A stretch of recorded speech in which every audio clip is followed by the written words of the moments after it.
Buenos días, maestro Luna. ¿Cómo está usted? Fierro Luna. Buenos días, maestro Fiero Luna. Ujú. ¿Cómo usted está? Bien, muchas gracias. Bueno, le agradezco muchísimo por haber aceptado esta entrevista y, bueno, para comenzar, ¿me podría, en este momento, qué es lo que hace de manera cotidiana dentro del campo de la educación? Bueno, yo soy docente de la Facultad de Psicología. En este momento tengo una antigüedad de 28 años aproximadamente dando clases. A mi cargo tengo grupos que llevan asignaturas que se denominan teóricas y también martes y jueves de todo el semestre doy una asesoría, más bien dicho, llevo a cabo una docencia en escenarios. Entonces estamos en una primaria, estoy en una primaria, junto con un grupo de alumnos desarrollando un programa de escenario, un programa le llamamos asignatura teórico-práctica. Oh, muy bien, maestro. ¿Y alguna vez ha realizado alguna investigación referente a la psicología educativa? ¿O ha Sí, participado en grupos de investigación?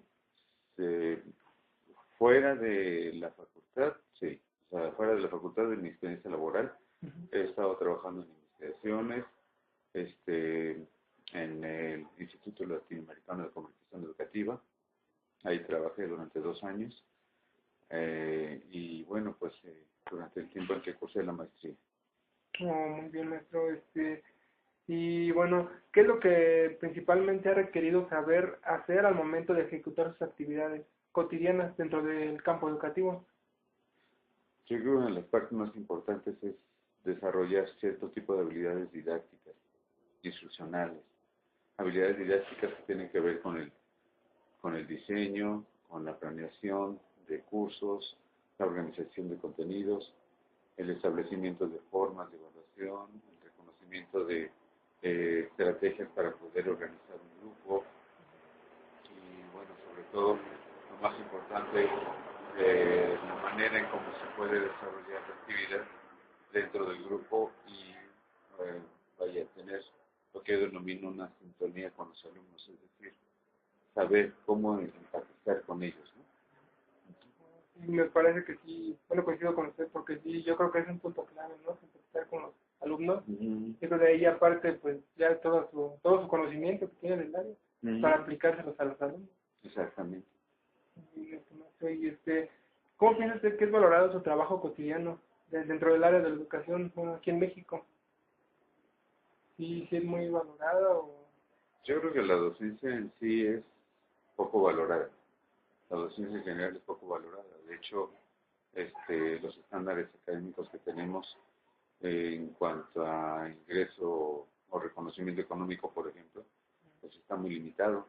Está muy limitado y creo que tenemos otro tipo de estímulos, es decir, hay que reconocerlo, otro tipo de estímulos extra salario, por ejemplo, que, bueno, pues nos benefician de alguna manera, pero para ellos hay que competir. Entonces, se llama PRIDE. Entonces, para estar en el PRIDE hay que competir cada 4 años. Hay una serie de revisiones por parte de algún tipo de comisión. Entonces, ellos definen si uno puede continuar con ese apoyo adicional o no. Eso en lo económico. En lo social creo que el reconocimiento es muy grande. O sea, el reconocimiento de los docentes a nivel de la UNAM, por ejemplo, es muy grande. Los estudiantes tienen muchas expectativas en los docentes, generan toda una serie de creencias favorables hacia los docentes. Creo que socialmente está muy reconocida la labor, económicamente no. Ah, ok, muy bien, maestro. ¿Y esos estímulos que usted comenta, se los otorgan aquí en la UNAM o alguna otra institución fuera de la UNAM? ¿O solamente en la UNAM considera que esos estímulos están presentes? Solamente la UNAM. O sea, es algo que solamente la UNAM provee como parte de un programa de estímulos a la docencia. Muy bien, maestro. Y bueno, de acuerdo con lo que usted ha pensado, reflexionado sobre el quehacer del psicólogo dedicado al campo educativo, ¿qué piensa que debería hacer el psicólogo dedicado a esta área? A ver, no entiendo. O sea, ¿qué piensa que debería hacer de acuerdo a su experiencia? O si sí cubre todos los aspectos aplicados del psicólogo educativo, o qué cosas, por ejemplo, decirlo coloquialmente, qué cosas quedaría de ver el psicólogo educativo, como ya en forma aplicada en la vida real con las personas.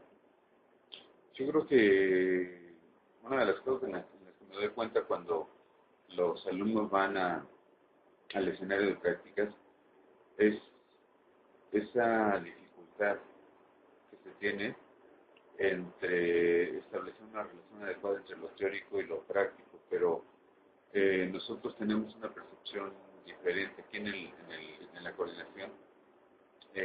Consideramos que todo aspecto teórico tiene una práctica, tiene un componente práctico y todo componente práctico tiene un componente teórico. Entonces la relación entre teoría y práctica o una linealidad entre primero le damos la teoría y después la práctica y no. Entonces lo que hacemos en los escenarios es prácticamente ubicarlos en una situación in situ para que desarrollen toda una serie de conocimientos. Entonces la gran limitante que veo es por un lado que los estudiantes y los egresados que no han cursado algún tipo de práctica en escenario, por ejemplo, con apoyo de algún docente, entonces creen que la realidad es como la pinta el libro. Y entonces hay dificultades para poder transferir y finalizar lo aprendido a ámbitos reales, situaciones reales, a condiciones reales. Y entonces es ahí donde de repente los alumnos que no tienen esa experiencia, bueno, pues definitivamente, si no la vivieron antes, porque mis alumnos la viven, y me dicen cotidianamente, es que yo pensé que, como dice Piaget, me iba a encontrar a los niños, ¿no? Y no me los encuentro como dice Piaget, no me los encuentro como dice Vygotsky, tengo que hacer otro tipo de cosas, tengo que armarme de otro tipo de habilidades. Entonces, creo que es la parte que queda de ver, ¿no? La psicología, o sea, yo creo que la currícula de las escuelas deberían tener una mejor, deberían tener un efecto mucho mayor en toda la parte de la práctica, ¿no? Entonces, como que más o menos usted se refiere como a modificar algún asunto del plan de estudios, como meter más práctica. Exactamente, o sea, bueno, en este plan de estudios, por ejemplo, al menos las materias educativas tienen un componente práctico desde el segundo semestre.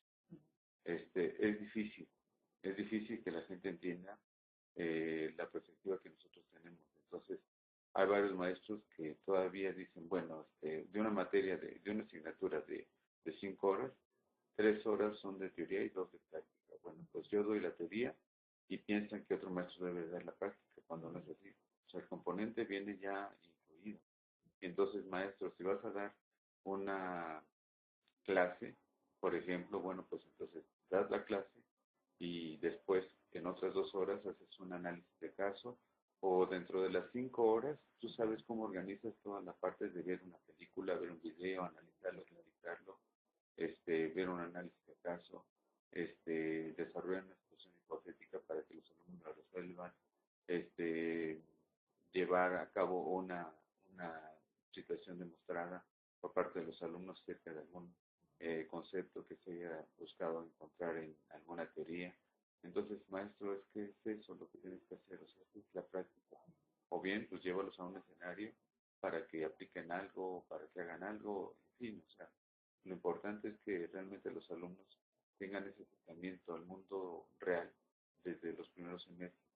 En algunas otras asignaturas de otras áreas, bueno, pues se tiene también previsto esto, pero no sé cómo lo hagan, ¿no? Ahí sí, algo difícil de saber cómo lo hacen.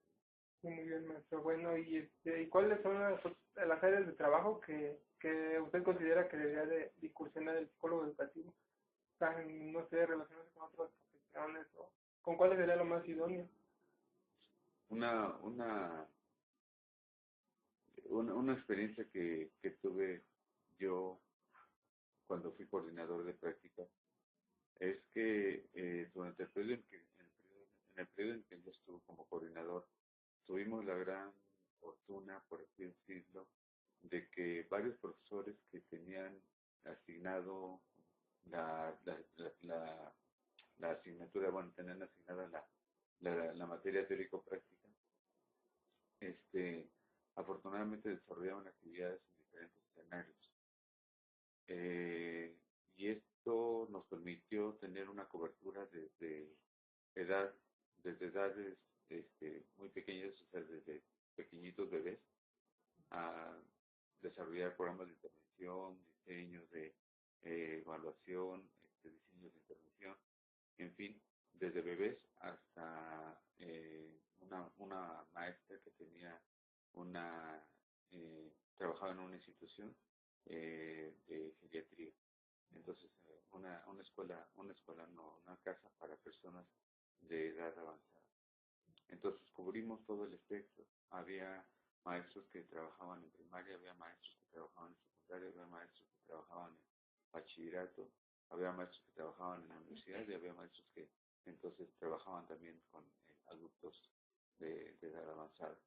Entonces, creo yo que el psicólogo tiene la posibilidad de poder incursionar en todos los ámbitos, ya sea diseñando procesos de evaluación, ya sea diseñando programas de intervención, ya sea evaluando los mismos programas de intervención, ya sea interviniendo directamente. Creo que tienen la posibilidad en todos estos campos. Y hay otros campos emergentes por ahí.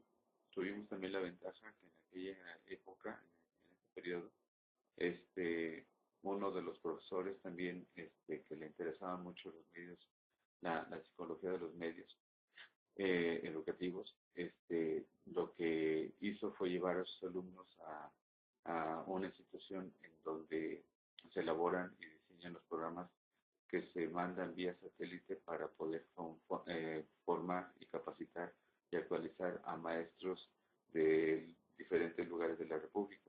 Entonces, él hizo sus prácticas ahí y, por ejemplo, una de las alumnas que tuvo él durante un año allí en esa institución, se quedó a trabajar en esta institución. Entonces, hay campos emergentes, o sea, hay muchos campos emergentes. Yo creo que ahorita, si de lo que hablabas tú, de qué le falta al psicólogo educativo, hay toda una serie de campos como, por ejemplo, la psicología comunitaria, por ejemplo, pero no bajo una perspectiva social, sino bajo una perspectiva educativa, la psicología comunitaria. Yo creo que hay que desarrollar en los alumnos una serie de habilidades que, que anteriormente se pensaba que no se debían de desarrollar, porque bueno, pues anteriormente la relación era entre, lo voy a determinar de una manera inadecuada, pero un paciente y un psicólogo. Actualmente no trabajamos así. Actualmente la perspectiva ya es trabajar con grandes grupos, porque los grandes grupos, bueno, no grandes grupos, sino pequeños grupos de la comunidad con los que se puede trabajar y también con grandes grupos, ¿no? Pero también pequeños grupos de la comunidad con los que se puede trabajar. Y entonces eso implica desarrollar habilidades en el psicólogo de participación comunitaria, de manejo de grupo, de orientación y facilitación, acompañamiento con la población a la población usuaria de los servicios que les damos. Entonces creo que eso es la parte importante. O sea, yo lo veo, por ejemplo, en la primaria donde estoy, que ya no hacemos una aplicación niño a niño, una evaluación niño a niño, una intervención niño a niño, sino la intervención ya es a grupos. O sea, nos metemos con el grupo de cuarto A, con el grupo de quinto B, entonces trabajamos con grupos y tenemos programas desarrollados para trabajar con grupos enteros, no con un solo niño. O sea, creo que eso implica una falta de cobertura para la población e implica también en cierto momento una falta de calidad de servicio que se le está brindando a algún usuario, ¿no? Algún pequeñito, algún adolescente o algún adulto, ¿no? Bueno, y en cuanto a los medios de comunicación que usted menciona, con los que trabaja el psicólogo educativo, ¿tiene alguna relación con las famosas TIC, las tecnologías informáticas de la comunicación? Tenemos una plataforma, o sea, tenemos una plataforma elaborada diseñada aquí en la facultad para poder establecer contacto con los chicos. Yo honestamente no la utilizo, o sea, porque mi grupo es reducido. El grupo que yo tengo es reducido. Entonces, tengo 14 alumnos en escenario, los veo 10 horas a la semana, 2 veces a la semana, martes y jueves, son 10 horas, que los veo 5 y 5. Entonces, el contacto es más directo. Entonces, las nuevas tecnologías creo que tienen un gran aporte, pero desde mi punto de vista requerirían cierto tipo de tiempo adicional, por ejemplo, para desarrollar algún tipo de encuentro, como le llaman, no me acuerdo cómo le llaman, está coloquio o algo así por el estilo, ¿sí? Encuentros con los alumnos, conectarse a tal hora para poder establecer un vínculo y poder criticar, discutir, analizar, o sea, implicaría un tiempo extra. Y creo que no siempre tenemos esa posibilidad. Y creo que una buena parte de lo que yo hago en el escenario práctico, bueno, pues se hace ahí mismo en el escenario práctico. Entonces, realmente una crítica que se ha hecho, y es una crítica para todos los que no utilizamos, y lo asumo, para todos los que no lo utilizamos, es que se convierte de repente en un repositorio, ¿no? O sea, ahí se mandan películas, videos, materiales, documentos, etcétera, etcétera, pero hasta ahí llega con mucho, a veces, la utilización de las nuevas tecnologías. No es para abrir foros de discusión, no es para abrir otro tipo de espacios, ¿no? O sea, nos vemos muy limitados en tiempos. Creo yo que, al menos esa es mi perspectiva, yo me veo muy limitado en tiempo, ¿no? Para poder conectarme en otro momento y hacer un foro de discusión, por ejemplo, ¿no? Ok, maestro, bueno, y en eso también que usted mencionaba que, bueno, yo entendí que entonces ya está pasando del trabajo del psicólogo educativo con un solo individuo, está dando el paso como para trabajar en grupos pequeños, o eso de trabajar con un solo individuo pues seguirá existiendo, o se trabajará más con grupos. Yo creo que seguirá existiendo y mientras exista una, yo le llamaría resistencia, una cierta resistencia de cierto tipo de compañeros a tratar de favorecer otra visión. Entonces, mientras no se entienda que realmente ya la psicología tiene que ser más de grupos, porque, pues incluso porque económicamente así conviene. Veámoslo en un sentido práctico, ¿no? O sea, en la práctica cotidiana de un psicólogo que trabaja por su cuenta, no en una institución, sino que trabaja por su cuenta, pues si cobra un curso, taller a 100 pesos por persona y son, no sé, 15 personas las que le van a pagar ese curso taller, bueno, pues ese curso taller le pagarán 1.500 pesos por el curso, ¿no? A diferencia de que si trabajas de una manera individual con una persona, entonces pues, le pagarás 100 pesos porque le ofrezca cierto tipo de orientaciones o en fin, ¿no? Por la parte económica, yo lo veo también por la parte social. O sea, creo que existen pocos psicólogos en las instituciones sociales y en las instituciones educativas, sobre todo, existen pocos psicólogos y creo que la necesidad de apoyo para la población tiene que ser mucho más amplio.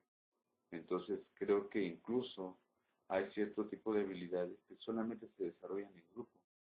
Las cognitivas y las sociales solamente se desarrollan en grupo. Entonces, para poder favorecer a unos chicos, por decirlo así, con un programa de comprensión lectora, ajá, entonces la comprensión lectora no lo voy a trabajar yo de uno a uno, o sea, con un usuario y con un psicólogo, ¿no? O sea, ese grupo, como se empiezan a desarrollar toda una serie de procesos de carácter cognitivo, y eso tiene que ver con una perspectiva teórica, vigosiana, sociocultural. Entonces, los procesos cognitivos se van a ir construyendo conjuntamente con otros. Y no se digan las habilidades sociales. Entonces, ¿qué puedo enseñarle yo de habilidades sociales a un niño que me dice que tiene dificultades o alteraciones en las conductas? Si yo lo manejo de manera individual en un cubículo, y es todo lo que hago.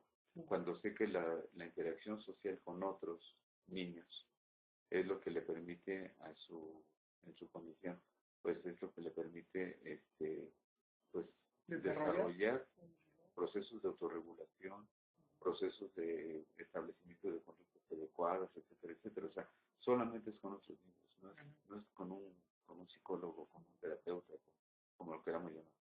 Y creo que, bueno, pues en otros ámbitos la psicología clínica también tendría que trascender esta visión, la psicología o la neuropsicología, la psicología laboral, en fin, o sea, las diferentes psicologías tendrán que hacer esto, pero bueno, pues es mi perspectiva, ¿no? Muy bien, maestro. Bueno, y en cuanto también a su perspectiva, ¿cuáles empresas o instituciones pues tendrían que, bueno, estarían en posibilidades de contratar a algún psicólogo educativo. Yo creo que tenemos como que los dos ámbitos, bueno, tres ámbitos, ¿no? O sea, por un lado, las instituciones, y he trabajado yo en los tres ámbitos. O sea, por un lado, las instituciones de carácter particular, ajá, o sea, que son, creo yo, las que demandan mayor participación del psicólogo en escuelas, en instituciones educativas, en fin, o sea, en diferentes instituciones de carácter particular, primarias, secundarias, preescolares, maternales, etcétera, etcétera. O sea, ahí está el psicólogo a nivel particular. Hay un campo muy amplio, ¿sí? Se requiere la participación del psicólogo educativo. En el ámbito del sector oficial, creo yo que es donde está más limitada la participación del psicólogo y se está limitando más, desafortunadamente. En el sector oficial el psicólogo solamente existe en algunas escuelas, sí, y en algunas escuelas solamente se encuentra ubicado en las denominadas unidades de servicio de apoyo a la educación regular, las USAER, actualmente se denominan UDI, pero aún ahí, por lo último que ha pasado, eso lo acaban de establecer apenas este ciclo escolar, desaparece la imagen del psicólogo como tal, ajá, y se convierte en maestro de apoyo. Entonces, eh, es muy complejo entender esta situación. Entonces, incluso, vaya, o sea, los rumores que existen acerca de cómo está la situación, es que los psicólogos, los pocos psicólogos que están contratando, solamente tienen que ser de la UPN, que yo no digo que sea algo adecuado, es algo necesario y adecuado, pero solamente de la UPN y de la normal de especialización. Entonces, no hay una posición, no se ve en perspectiva un posicionamiento del psicólogo en las escuelas oficiales, en las instituciones oficiales, ¿no? Y por otro lado sería el campo del, del carácter laboral, el campo laboral del psicólogo a nivel particular, por su cuenta. Hay consultorías, o sea, hay muchos psicólogos que se vinculan, se reúnen entre sí y forman un equipo consultor, hay muchas consultorías, hay mucho trabajo en cuestiones de diseño, de evaluación, diseño de intervención misma, a diferentes niveles, con usuarios, niños, adolescentes, adultos, padres de familia. Entonces, como que toda esa parte la está cubriendo, por otro lado, a nivel particular, diferentes psicólogos, ¿no? Entonces, y mucho depende de la creatividad para que podamos entender cómo se desarrolla el psicólogo a nivel particular y sobre todo con grupos. O sea, creo que la perspectiva que yo tengo es que se ha trabajado mucho con grupos, está trabajando mucho con grupos de padres de familia, con grupos de niños, en fin, con grupos de adolescentes. Entonces, toda una serie de cosas que tienen que ver con diseño de trabajo preventivo, de intervención directa o de carácter rehabilitatorio, si le pudiéramos llamar, o compensatorio, que pueda hacer el psicólogo. Entonces, en diferentes momentos, diferentes fases, en todas las instituciones, pero sobre todo creo yo que a nivel particular, a nivel instituciones de carácter particular, y el psicólogo por su cuenta ha desarrollado una gran actividad en ese sentido. Sí. Y bueno, y en cuanto menciona que, bueno, la carencia de psicólogos en las escuelas, ¿será nada más en el sector público o también se da en el privado? O sea, nada más mi perspectiva de... No, en el privado, como lo comentaba, creo que es muy amplio, ¿no? En el privado como que se asume más que debe de haber un psicólogo en sus escuelas, Ajá. al menos uno. Y, ajá, y ahí entonces se le reconoce tal como es su profesión, psicólogo, Como no, psicólogo. no como lo que ustedes mencionaban que en lo público pues ya le cambiaron a maestro. A maestro de apoyo o agente de apoyo, recurso de apoyo, en fin. O sea, sí creo que falta mayor presencia del psicólogo en el ámbito oficial, o sea, porque no tenemos tanta presencia. O sea, creo que se está desfigurando la presencia del psicólogo educativo y tenemos que pues hacer pues, más patente, por ejemplo, las prácticas que yo hago, ¿no? O sea, yo les digo, soy psicólogo educativo, no soy psicólogo clínico, trabajamos aspectos meramente educativos, con padres de familia, con niños, con maestros, ajá. Entonces como que, y están muy interesados, o sea, en esa escuela, del servicio que les damos, como psicólogos educativos. Entonces como que es una labor así de poco a poco, de ir creando una conciencia de que el psicólogo que llega a una institución, primero tiene que decir de qué tipo de psicología es la que hace, y segundo, bueno, si somos psicólogos educativos, pues entonces refrendar la identidad del psicólogo educativo en esas instituciones. Es una labor fuerte, es una labor difícil, pero es una labor que finalmente se tiene que, pues digamos, reencontrar, porque anteriormente el psicólogo tenía pues una presencia mayor y ahorita se está desdibujando esa figura, ¿no? Entonces creo que hay que otra vez buscarle cómo encontrarle una alternativa para que eh, el psicólogo tenga una identidad propia ahí afuera, ¿no? El psicólogo educativo tenga una identidad propia. Y ese fenómeno de que está desdibujando o de la psicología, ¿se dará nada más en México o será a nivel pues, mundial No, yo creo que es a nivel o nacional. Latinoamérica? Es a nivel nacional, yo creo. En otros países, por ejemplo, el psicólogo de la educación tiene un papel muy importante en las escuelas, desde maternal hasta otros ámbitos, como mencionaba ya anteriormente, pues, en instancias que trabajan con adultos avanzados, de edad avanzada, ¿no? Entonces, por ejemplo, creo que es una condición muy de México. Creo que por falta de insumos, de recursos, etcétera, etcétera. De hecho, las USAER nunca fueron constituidas totalmente. O sea, se consideraba que eran unidades itinerantes que iban a ofrecer servicios en las escuelas, pero estaban conformadas por un psicólogo, un trabajador social, un maestro de educación especial, si fuera en su caso un terapeuta de lenguaje, un terapeuta en rehabilitación, una secretaria, una trabajadora social, en fin, finalmente nunca se consolidó que yo sepa, nunca se consolidó una unidad completa. Y entonces en algunas unidades había o trabajador social y pedagogo, o pedagogo y psicólogo, pero no había trabajador social. Entonces como que no se constituyeron de manera completa las USAID. Y creo que ahorita, por ejemplo, son pocas las que tienen un psicólogo dentro, y ahora con esta nueva condición de que se desfigura, ¿no? Se va desdibujando la condición del psicólogo y se convierte en un maestro de apoyo. Oh, muy bien, maestro. Y bueno, en cuanto a su experiencia, ¿cuáles son las condiciones de trabajo en las que realiza sus actividades? ¿Son las idóneas o Pues creo que aquí en la UNAM tenemos las condiciones adecuadas para poder desarrollar nuestra actividad docente, en el sentido de que, bueno, pues tenemos una posibilidad de poder discutir y analizar los planes y programas de estudio, eh, incidir por la misma autonomía que tenemos en la UNAM, incidir en la conformación de estos programas de estudio.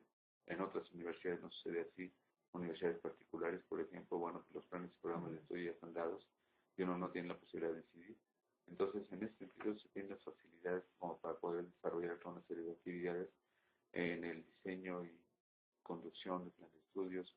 Existe la libertad de cátedra, entonces uno tiene la posibilidad de respetar sí un programa, pero darle uno el giro que uno quiera darle de acuerdo a su perspectiva personal, su perspectiva teórica, en fin, o sea, como que ir complementando con otro tipo de información, pero siempre y cuando se respete el programa de estudios original, el programa base. Y por otro lado, bueno, pues hay toda una serie de condiciones de infraestructura, por ejemplo, que sí es cierto, o sea, nos vemos muy limitados en la UNAM.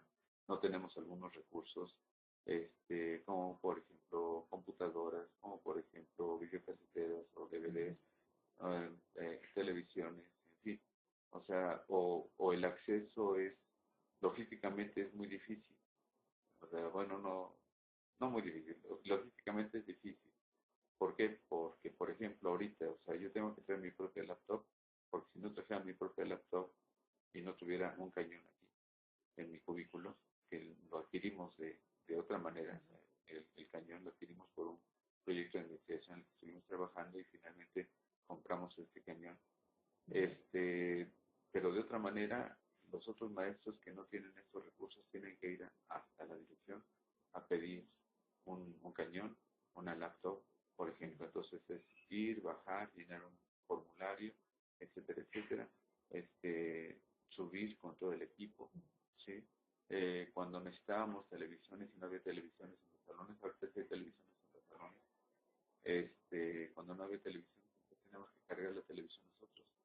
Entonces solicitábamos el apoyo de los trabajadores y teníamos que hacerlo con una semana de anticipación, con un formato específico para llevar a la televisión. Y si lo hacemos así de inmediatamente, le decíamos a algún trabajador, oiga, por favor, ¿me puede ayudar con esa televisión? No, pues es que eso no está en mi contrato colectivo, no le puedo ayudar. Entonces, en mi contrato colectivo sí, le decía yo, no, pues es que no lo sé, maestro, pero en mi contrato colectivo no está. Entonces yo tenía que cargar la televisión, o los alumnos me ayudaban a cargar la televisión. Entonces hay cierto tipo de recursos que existen, ¿sí? Las TIC, la plataforma, por ejemplo, sí existe, pero de repente o no hacemos uso de ella y así hay que reconocerlo, o bien hay cierto tipo de recursos que están ahí, pero logísticamente hay que cubrir toda una serie de procesos, trámites, como para poder acceder a ellos. Entonces, es algo complicado, pero en cuanto a la parte, digamos, de incidencia, de trabajo, de desarrollar la actividad de manera autónoma y respetando la libertad de cátedra, creo que esa es una gran ventaja que tenemos. Sobre todo la posibilidad de incidir en los programas de estudio, ¿no? Y de que no tengamos una sanción o alguna observación inadecuada porque no estamos siguiendo el plan de estudios tal cual, al pie de la letra. Porque luego he trabajado yo en instituciones a nivel particular y ahí sí, o sea, hay que trabajarlo al pie de la letra. Y hay una persona que está coordinando y está observando directamente si uno va de acuerdo con los temas que uno debería estar cubriendo en ese momento y que también uno acabe el programa y que se sigan los contenidos tal cual y que los alumnos salgan con la perspectiva que el programa está definiendo, no con otra perspectiva, ¿no? O que no contrasten con otra perspectiva. Entonces eso es bien importante, ¿no? O sea, hay como que un seguimiento medio raro en otras instituciones, digamos yo, un seguimiento, para no llamarle raro, un seguimiento demasiado estricto para darle continuidad al programa de estudios de la Bien, eso, bueno, y a lo que entiendo con esto, entonces en instituciones privadas como que se ve un poco más limitados, o, por ejemplo, su incidencia en planes de estudios y posiblemente en alguna contribución positiva. Exactamente, sí. O sea, como que no se puede uno salir del marco del programa de la materia, de la asignatura, porque si sale uno del marco o empieza a ser uno un crítico, analítico, o contrastar con otras teorías, o qué sé yo, entonces sucede una cosa, uno se puede llevar más tiempo y por lo tanto entonces uno no va con el ritmo que se esperaría o que esperarían las autoridades y por otro lado pues las autoridades dicen que no tienes por qué dar eso, ¿no? O sea, eso no viene en el programa, entonces tienes que dar lo que viene en el programa. Bueno, pues entonces me apego al programa y doy lo que ustedes quieren, ¿no? Muy bien, maestro. Y bueno, ya a grandes rasgos, ¿qué perspectivas piensa usted que le espera pues, a la psicología educativa en México? ¿A largo plazo o a mediano o largo plazo? Yo creo que la psicología educativa tiene un campo muy amplio, por lo que comentaba anteriormente. Hay varios campos emergentes que están surgiendo por allí. Yo creo que la participación del psicólogo en cuestiones de carácter público, en instituciones públicas, pues es muy amplio siempre y cuando pues se logre que realmente se reconozca el trabajo del psicólogo a nivel no solamente de orientador vocacional en las escuelas secundarias, sino que debe de haber un psicólogo en cada escuela, o al menos un psicólogo que tenga una labor itinerante en diferentes escuelas. Campos emergentes, por ejemplo, ahorita mucho tiene que ver con el diseño de programas de atención comunitaria, como por ejemplo ahorita está la cuestión de lo del maltrato entre iguales. Entonces, hay psicólogos trabajando allí, diseñando ese tipo de estrategias para trabajar o evitar el maltrato entre iguales. Hay psicólogos trabajando también en el diseño de prácticas con adultos, por ejemplo. Hay psicólogos trabajando en el ámbito de lo que sería la educación para adultos y comunidades rurales, por ejemplo. Hay psicólogos trabajando en el diseño de programas de intervención y de evaluación, trabajando en cuestiones que tienen que ver con aspectos de evaluación magisterial. Entonces, creo que el campo es muy amplio y los que están emergiendo, como decía yo anteriormente, o sea, la comunicación educativa. Entonces, trabajar en comunicación educativa, psicólogo trabajando en comunicación educativa, psicólogos trabajando en áreas que tienen que ver, por ejemplo, con asistencia o apoyo, mejor yo le llamaría apoyo a poblaciones vulnerables, chicos en situación de calle, chicos y es parte, por ejemplo, de la asignatura que doy, de la asignatura teórica, chicos en situación de calle, chicos en situaciones vulnerables, personas con necesidades educativas especiales.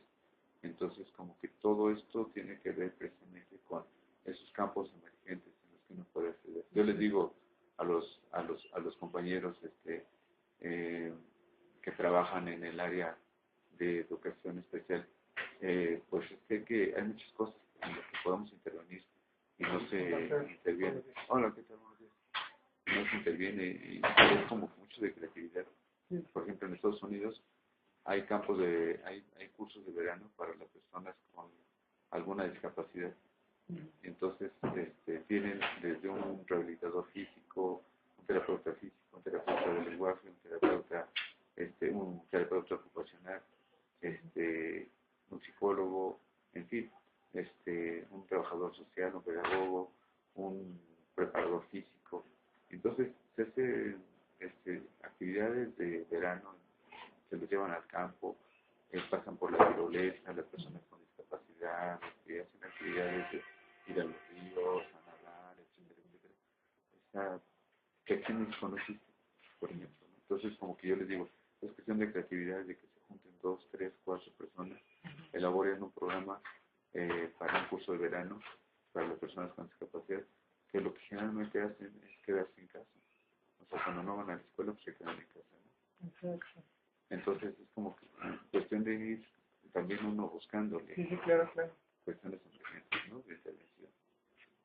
Ok, maestro. Bueno, y bueno, ya para ir concluyendo, ¿qué área de especialización realizó en sus últimos estudios? Siempre he sido psicología de la educación, aunque mi línea de trabajo tiene que ver más con cuestiones de lo que actualmente se denomina atención a la diversidad, que anteriormente pues, era educación especial, después integración educativa, actualmente atención a la diversidad. Todo lo que tiene que ver con evaluación, ¿sí? O sea, prácticamente son mis dos áreas, y temáticas que yo manejo pues tienen que ver con procesos de comprensión lectora y por un lado o bien desarrollo de habilidades socioafectivas. Entonces son como que mis temáticas.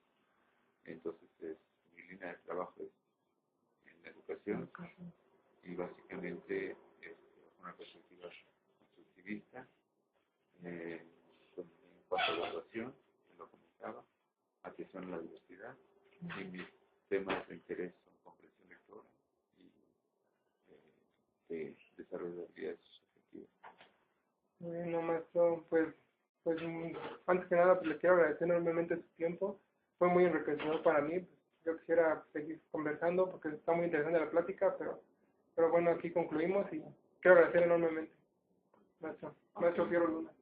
Gracias.